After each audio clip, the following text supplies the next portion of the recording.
پڑھنے اللہم صلی علی سیدنا مولانا محمد طب القلوب و دوائها وعافیت الابدان و شفائها ونور الابصار و ضیائها وعلی آلہ وصحبہ وبارک وسلم صلاۃ و سلاما علیک یا رسول اللہ صلی اللہ علیہ وسلم۔ گزشتہ درس مسائل فقہیہ میں حیض و نفاس کے تعلق سے حائضہ اور نفاس والی عورت کو پر کیا احکام ہوتے ہیں اور اس کی مدتوں پر مختصر طور پر جو ضروری تھا اس کو ذکر کیا۔ چونکہ یہ مسائل عورتوں سے متعلق ہوتے ہیں تو بہت ہی زیادہ کھول کر بیان کرتے ہوئے بھی سمجھ میں نہیں آتا، اس لیے مزید تفصیل کے لیے انہیں چاہیے کہ کسی عالمہ سے معلمہ سے رابطہ کریں، مبلغہ سے نہیں، یاد رکھیں مبلغہ سے نہیں، کسی معلمہ سے، عالمہ سے۔ چاہے تو ہماری اہلیہ سے بھی آپ رابطہ کر سکتے ہیں۔ بہرحال اب آج وہ مسائل ذکر کریں گے جو حیض اور نفاس والی عورت کے لیے کیا کرنا جائز ہے اور کیا کرنا جائز نہیں۔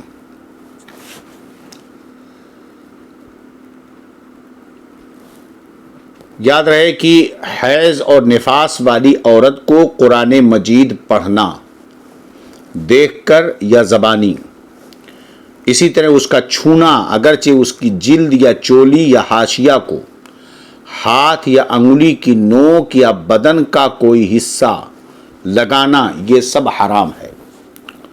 قرآن مقدس کو جو آپ کھولیں گے تو اس کا کونا جو ہے ہوتا ہے، کنارہ جو ہوتا ہے، وہاں تو کچھ لکھا نہیں ہوتا، وہ صاف ہوتا ہے، سفید ہوتا ہے۔ تو اگر کوئی حائضہ سوچے کہ چلو اس کنارے پہ چھو لیں گے تو اس کے لیے یہ بھی جائز نہیں ہے۔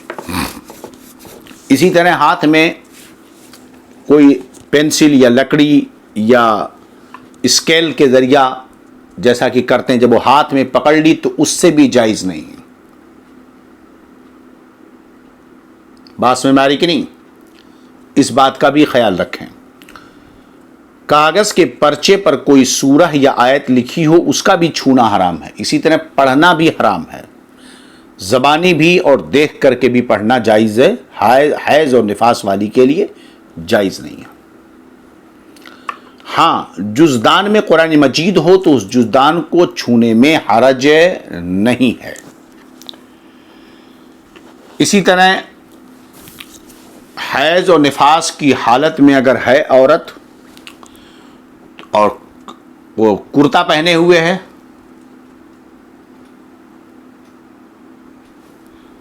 نا، کرتا پہنے ہوئے ہے، تو اس حالت میں کرتے کے دامن یا دوپٹے کے آنچل سے یا کسی ایسے کپڑے سے جس کو پہنے اوڑھے ہوئے ہے قرآن مجید چھونا حرام ہے۔ غرضے کی اس حالت میں قرآن مجید، کتب دینیہ پڑھنے اور چھونے کے متعلق جو جنبی کا حکم ہے، جس پر نہانا فرض ہے، وہی حکم حیض اور نفاس والی کے لیے بھی ہے۔ لہذا عورت دوپٹہ اوڑھے ہوئے ہے اور وہ حائضہ ہے یا نفاس والی ہے یا جنبی ہے، غسل فرض ہے، یا اسی طرح مرد ہے اپنے سر پر رومال ڈالے ہوئے، تو جو جسم پر کپڑے کرتا ہو یا جسم پر کوئی چادر، شال، دوپٹہ اوڑھے ہو، تو جو جسم اس پر اوڑھے ہوئے ہے اس کے کسی کونے سے پکڑنا، چھونا جائز نہیں ہے۔ بے وضو شخص کے لیے تو اجازت ہوگی مگر جنبی کے لیے اجازت نہیں ہے۔ البتہ اگر حائضہ عورت، نفاس والی عورت معلمہ ہے، اسے حیض یا نفاس ہوا تو ایک ایک کلمہ سانس توڑ توڑ کر پڑھائے۔ سب سے بہتر یہ ہے کہ ہجے کر کے پڑھائے، کوئی حرجی نہیں ہے۔ ہجے کر کے، جیسے الف لام جو الحم جو ہم، دال پس دو، الحم دو، اس طرح پڑھائے۔ تو یا تو وہ ایک ایک کلمہ سانس توڑ کر پڑھائے، اور اگر ہجے کر کے پڑھاتی تو کوئی حرج نہیں، اور یہ سب سے بہتر ہے۔ اسی طرح حیض و نفاس والی کے لیے دعائے قنوت پڑھنا مکروہ ہے۔ سمجھ رہے ہیں کہ نہیں؟ اللہم انا نستعینک و نستغفرک ونؤمن بک ونتوکل علیک سے لے کر بالکفار ملحق تک دعائے قنوت ہے، اس کا پڑھنا مکروہ ہے۔ چلیے، قرآن مجید کے علاوہ قرآن مجید کے علاوہ اور تمام دوسرے دعائیں، اذکار، کلمہ شریف، درود شریف وغیرہ پڑھنا بلا کراہت جائز ہے، بلکہ مستحب ہے۔ ہم نے اس سے پہلے بتا دیا تھا کہ چاہیے کہ نماز کے اوقات میں وقت کو ضائع نہ کرے، بلکہ وضو وغیرہ کر کے کلمہ درود شریف وغیرہ پڑھے، یہ مستحب ہے۔ اور ان چیزوں کو وضو یا کلی کر کے پڑھنا بہتر ہے، وضو کر کے بیٹھے ویسے ہی پڑھ لیا جب بھی حرج نہیں ہے، اور ان کے چھونے میں بھی حرج نہیں ہے۔ ایسی عورت کو اذان کا جواب دینا بھی جائز ہے، البتہ مسجد میں جانا حرام ہے۔ ہاں اگر کسی ڈر کی وجہ سے گھس گئی، چور یا درندے کے ڈر سے مسجد میں چلی گئی تو جائز ہے، مگر چاہیے کہ تیمم کر لے۔ یوں ہی مسجد میں پانی رکھا ہے یا کنواں ہے اور کہیں اور پانی نہیں ملتا تو تیمم کر کے جانا جائز ہے۔ یہی حکم جنبی کے لیے بھی ہوگا۔ البتہ عیدگاہ کے اندر جانے میں حرج نہیں، اگر ضرورت ہے تو ہاتھ بڑھا کر کوئی چیز مسجد سے لینا جائز ہے۔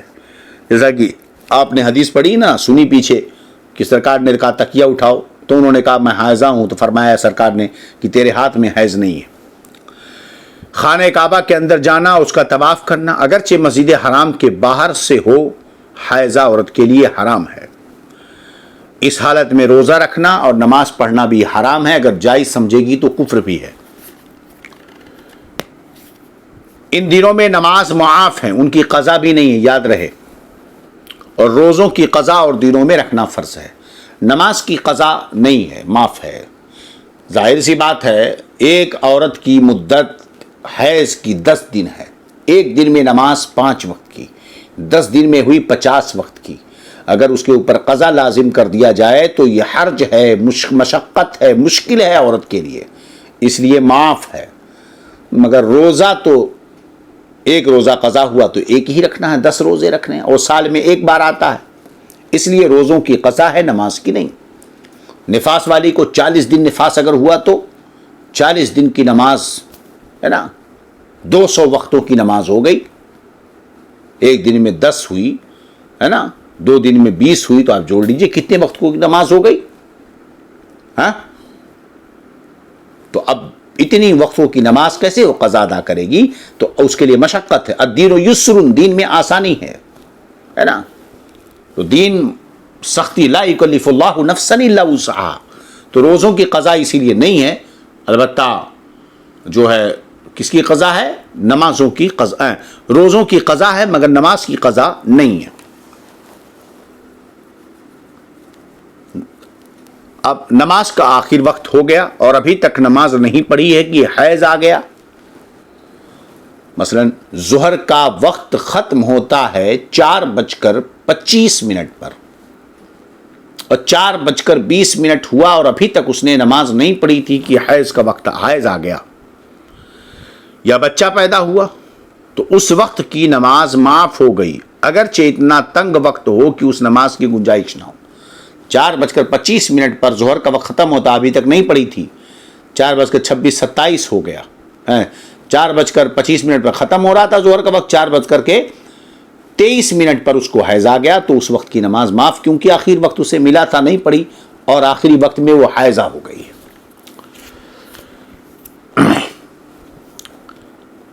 نماز پڑھتے میں حیض آ گیا یا بچہ پیدا ہوا تو وہ نماز معاف ہو گئی، البتہ اگر نفل نماز تھی، فرض نماز معاف ہوئی ہے، لیکن اگر نفل نماز تھی تو اس کی قضا واجب ہے، اس کی قضا کیا ہے؟ واجب ہے۔ نماز کے وقت میں وضو کر کے اتنی دیر تک ذکر الہی، درود شریف اور دیگر اوضاع پڑھ لیا کرے جتنی دیر تک نماز پڑھا کرتی تھی، تاکہ یہ عادت رہے۔ حیض والی کو 3 دن سے کم خون آ کر بند ہو گیا تو روزے رکھے، کیا کرے گی؟ وہ روزے رکھے گی، روزے دار تھی تو، روزے کا مہینہ ہے تو، اور وضو کر کے نماز پڑھے، نہانے کی ضرورت نہیں ہے، نہانے کی ضرورت نہیں ہے، تو روزے کا مہینہ تھا، 3 دن سے کم میں حیض، 3 دن سے کم خون آ کر بند ہو گیا تو روزہ رکھے، نہانے کی ضرورت نہیں ہے، وضو کر کے نماز پڑھ لے بس ہماری، کیونکہ وہ جو خون تھا وہ حیض کا نہیں، وہ تو استحاضہ کا تھا، اور استحاضہ کے خون میں غسل فرض ہے نہیں ہے۔ پھر اس کے بعد اگر 15 دن کے اندر خون آیا تو اب نہائے اور عادت کے دن نکال کر باقی دنوں کی قضا پڑھے. اگر 15 دن کے اندر خون آ گیا تو اب نہائے اور عادت کے دن نکال کر باقی دنوں کی قضا پڑھے گی. کیونکہ ظاہر سی بات ہے کہ جب 15 دن کے اندر خون آ گیا، 3 دن سے کم آیا تھا، پاک ہو گئی. اب 3 دن سے کم خون آیا اور اس کے بعد 15 دن کے اندر پھر دوبارہ آ گیا، تو اس وقت 3 دن میں بند ہونے کی وجہ سے اس کے اوپر غسل فرض نہیں تھا. وضو کر کے وہ روزہ رکھے اور وضو کر کے نماز پڑھے، غسل فرض نہیں ہے. لیکن اگر 15 دن کے اندر پھر خون آ گیا، چونکہ طہر کی مدت 15 دن ہے، اگر 15 دن کے اندر پھر خون آ گیا تو گویا کہ اس کا حیض ابھی ختم نہیں ہوا تھا، تو اب اس پر لازم ہے کہ عادت کے دن اپنے دیکھے گی. اگر اس میں اس کی حیض کی عادت 5 دن کی تھی تو 5 دن کی نمازیں معاف ہوئی. گویا کہ یہ 3 دن یہ اور 15 14 دن، مثلا 3 دن کے اندر خون آ کر بند ہو گیا اور 14 دن ابھی پورے نہیں ہوئے تھے، ہے نا، کہ پھر خون آ گیا، تو 3 دن یہ اور 14 دن وہ، کتنا ہوئے؟ 17 دن. تو ان 17 دنوں میں سے جو ہے عادت کے دن 5 دن نکال دے تو اب کتنے دن بچے؟ 13 دن. 13 دن کی نماز اسے قضا ادا کرنی پڑے گی. اب غسل کرے گی دوبارہ. جس کی کوئی عادت نہیں تھی بس 10 دن کے بعد کی نمازیں قضا کرے گی. ہاں اگر عادت کے دنوں کے بعد یا بے عادت والی نے 10 دن کے بعد غسل کر لیا تھا، یہ اس صورت میں جو ابھی تک غسل ہی نہیں کیا ہو، اور اگر غسل کر لیا تھا تو ان دنوں کی نمازیں ہو گئی، قضا کی حاجت نہیں ہے. اور عادت کے دنوں سے پہلے روزوں کی قضا کرے اور بعد کے روزے ہر حال میں ہو گئے. بہرحال کہنے کا مطلب یہ ہے، لیکن یہ ایک مسئلہ ہے، مسئلے کی صورت بتائے گی. اگر کسی عورت کسی حالت میں کسی ایسی جگہ جہاں پانی ملتا ہی نہیں، 15 دن پہ لوگ نہاتے ہوں، تو یہ اس صورت میں حکم ہے. ورنہ کون اتنے دنوں تو رکا رہتا ہے؟ غسل وغیرہ کر لیا ہوگا. تو اگر غسل کر لیا تو کوئی مسئلہ ہی نہیں. چلو، جس عورت کو 3 دن رات کے بعد حیض بند ہو گیا اور عادت کے دن ابھی پورے نہ ہوئے، یا نفاس کا خون عادت پورا ہونے سے پہلے بند ہو گیا، تو بند ہونے کے بعد ہی غسل کر کے نماز پڑھنا شروع کر دے. عادت کے دنوں کا انتظار نہ کرے. مثلا 10 دن حیض کی مدت ہے، تو ایک عورت کو 4 دن حیض آیا، حالانکہ اس کی عادت کتنی تھی؟ 7 دن کی. تو 4 دن حیض آ گیا، بند ہو گیا، تو چاہیے کہ وہ غسل کر کے نماز شروع کر دے. عادت کے دن پورے ہونے کا انتظار نہ کرے. سمجھ رہے ہیں کہ نہیں؟ عادت پورے ہونے سے پہلے بند ہو گیا تو بند ہونے کے بعد ہی غسل کر کے نماز پڑھنا شروع کر دے. عادت کے دنوں کا انتظار نہ کرے. عادت کے دنوں سے خون متجاوز ہو گیا، 7 دن کی عادت، 5 دن کی عادت تھی، اس سے زیادہ ہو گیا، تو حیض میں 10 دن اور نفاس میں 40 دن تک انتظار کرے. اگر اس مدت کے اندر بند ہو گیا تو اب نہا دھو کر نماز پڑھے، اور جو اس مدت کے بعد بھی جاری رہا تو نہائے اور عادت کے بعد باقی دنوں کی قضا کرے.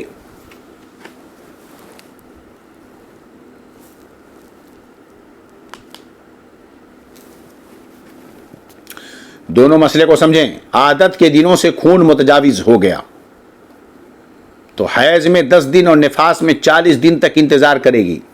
فرق سمجھیں؟ 5 دن کی عادت تھی اور خون 1 دن زیادہ ہو گیا، تو اب اسے چاہیے کہ 10 دن تک انتظار کرے. کیونکہ جب 1 دن زیادہ ہوا تو اس کا مطلب عادت ٹوٹ گئی، تو ہو سکتا ہے کہ یہ عادت اور بڑھ جائے، یعنی 10 دن تک جائے، اس لیے انتظار کرے گی. حیض یا نفاس عادت کے دن پورے ہونے سے پہلے بند ہو گئے تو آخری وقت مستحب تک انتظار کر کے نہا کر نماز پڑھے، اور جو عادت کے دن پورے ہو چکے تھے تو انتظار کی کچھ حاجت نہیں. مسئلہ سمجھیں.